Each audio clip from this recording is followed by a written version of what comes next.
Hello friends, welcome to our YouTube channel. तो आज की इस वीडियो में हम लोग जानेंगे अगर आपका भी आर ऐसे आवाज़ करता है तो इसका हम लोग कैसे मैनेज कर सकते हैं। तो सबसे पहले हम लोग इस आवाज़ के पीछे का कारण जानते हैं। अगर आपका आर ऐसे आवाज़ कर रहा है तो आप लोग एक बार जो आपकी पाइप जो पंप से जा रही है इसको आप एक बार होल्ड कीजिए।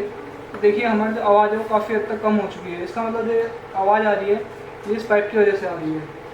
तो इस आवाज़ को कम करने के हमारे पास दो ऑप्शन होते हैं। सबसे पहले हम लोग क्या करेंगे, कोई भी एक फोम लेंगे ऐसे और इस पाइप और पंप के बीच में हम लोग ये फोम लगा देंगे, जिससे क्या है हमारी आवाज़ कम हो जाएगी। दूसरा तरीका हम लोगों की क्या होगा कि हम लोग जो है पहले अपने आर को बंद कर लेंगे।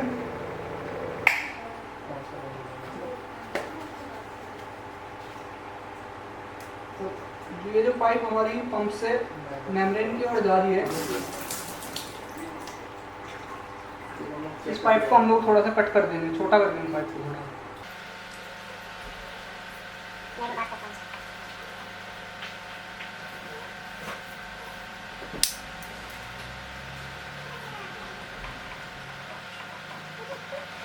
तो हम लोगों ने पाइप को कट कर दिया और हमारा जो और उसको चला के देखते हैं। तो हमारे जो ये आवाज़ थी वाइब्रेशन की वजह से पाइप के वो कम हो चुकी है।